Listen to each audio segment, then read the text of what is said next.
Hi there, hope you're all doing well. The orcs have started getting released from one-page rules for this month, which means it's time to get my test model painted up for my army. While the test model should probably be a regular infantry unit, I instead went for the Orc Shaman, as there's more detail on here and I can work out the colour scheme a little bit easier. I primed her black and I get started with the skin, which isn't actually going to be green. I used Panzer yellow instead. It has a bit of a green tint to it, but it's more of a sickly yellow colour. My other orc forces are green skinned, but I wanted something a little bit different for my OPR forces. If you have any questions, feel free to drop them in the comments below. You could also come and hang out in Discord using the link in the description, where you can share anything you have been hobbying on. I hope you enjoyed the video and find it useful.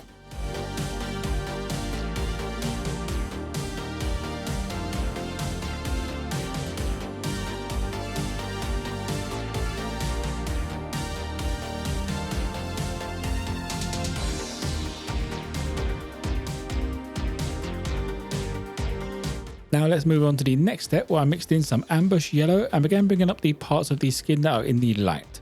With this model there isn't that much, so as long as I get the face done, it won't really be that noticeable if I miss out some of the arms.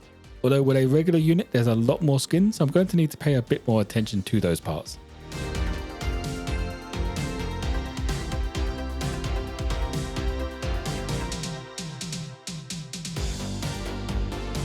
Finishing off the skin, added some more ambush yellow to the mix and just brought up the sharpest details. Predominantly just the tip of the nose, the eyebrows and the knuckles get this treatment.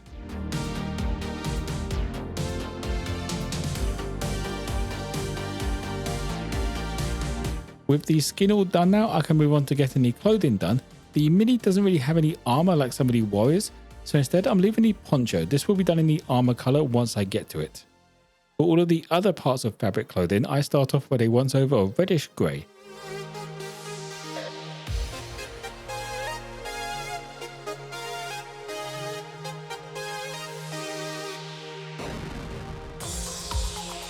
Pushing in the mid-tone now on the fabric, I used warm grey. This goes over the majority again and just leaving that reddish grey in the recesses and where the different materials meet up. With the warm grey, it takes a couple of coats to fully cover, which as usual I use to my advantage to create a slight gradient towards the edges and a little bit more visual interest on these parts.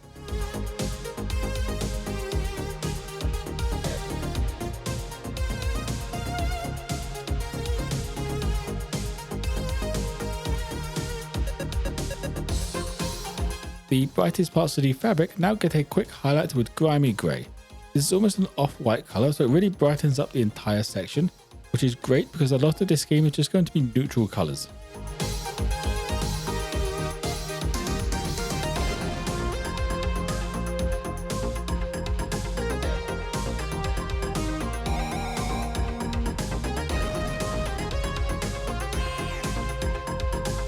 Getting started on the armour and leather parts, I initially go around with black just to tidy up these parts where I was a little bit messy on the bright parts and covered these bits.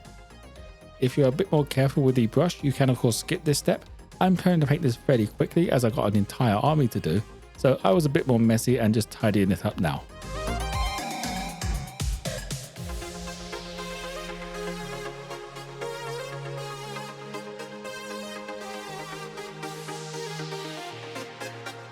The mid-tone now is just a little bit of uniform grey mixed into the black, just going around the bulk again. This way the black stays in the recesses and actually creates some shadows, which is why the mid-tone is only a little bit of uniform grey. If I mix too much into these parts, it's going to just start looking grey and I want it to be black.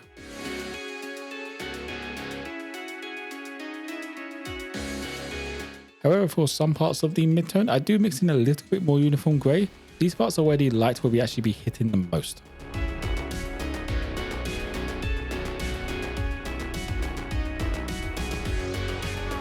The armour is then finished off with pure uniform grey, just around the edges and the tops of the folds. You might be thinking this is starting to look very grey, and you would be correct. But I'm adding a black wash over these parts in the end. That's going to pull everything back down and keep the gradients that I created here.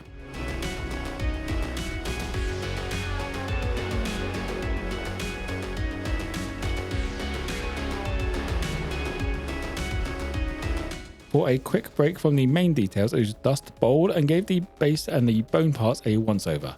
You can skip this step since the base can easily be done last, like I normally would do. I'm just doing it now as I want the bones to be done before the staff is actually painted with the metallics. So with that in mind, I grabbed skeleton bone and finished these parts off quickly with a good highlight around the edges of them with this.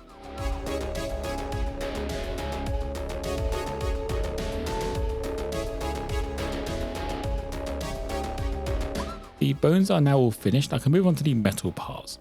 The main metallic colour I'm using for this army is Battle Axe Brass, which goes over the majority of the mini except for the tubes. But for brass, since all of my other armies have silver or gold as a metallic colour, and I really want something different for this army. And since I am an orc player, this army really needs to be special compared to my other ones.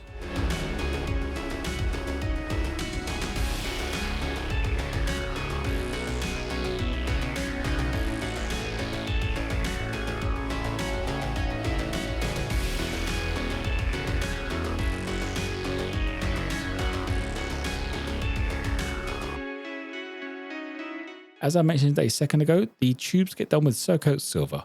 There are a few clan symbols around the mini as well that get done with this, although I paint them over in the end, they did actually look better in silver.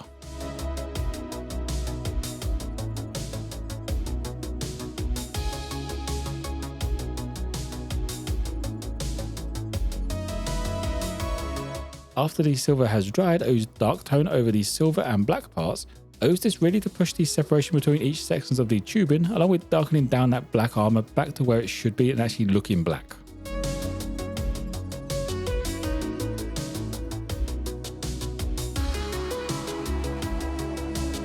While I wait for the wash to dry, I grabbed Eldar robe and brought up the feathers and a couple of the details. This is the pop color for this scheme, so with that in mind, most models won't have that much blue. This one is just a character model and has a lot of feathers around her poncho.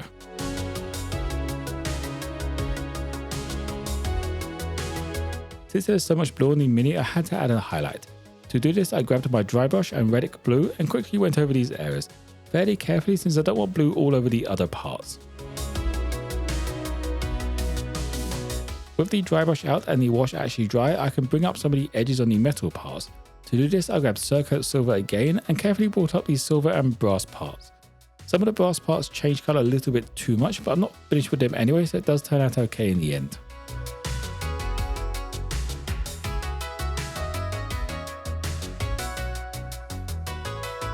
The last of the dry brush is Temple Stone across the base just to give it a little more of an arid look. I'm not 100% sure on the basin yet, even after the mini is finished, but I think the arid base makes the most sense for a tribal faction based around neutral colour schemes. Finishing off the mini, I use soft tone over all of the brass and base and the little bit of the fabric parts. The fabric parts came out okay, but maybe more of a targeted wash is a better option. This keeps a lot of the brightness in there, whereas this one darkens it down a bit too much for my liking.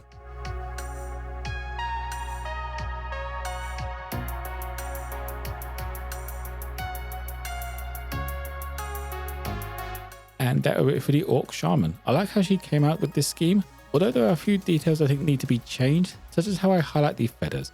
A dry brush works fine, but maybe a wet blend will create a bit of a gradient would be a little bit more interesting to look at. The same with the clan symbols. I painted them up blue and I'd rather leave them silver now I'm looking at this afterwards. But that is the point of the test model. I find the little details now and then I can adjust them before I paint up a 20 strong warrior squad. If you have any questions, feel free to drop them in the comments below. You can also join Discord using the link in the description where you can share anything you have been hobbying on, or just hang out and chat.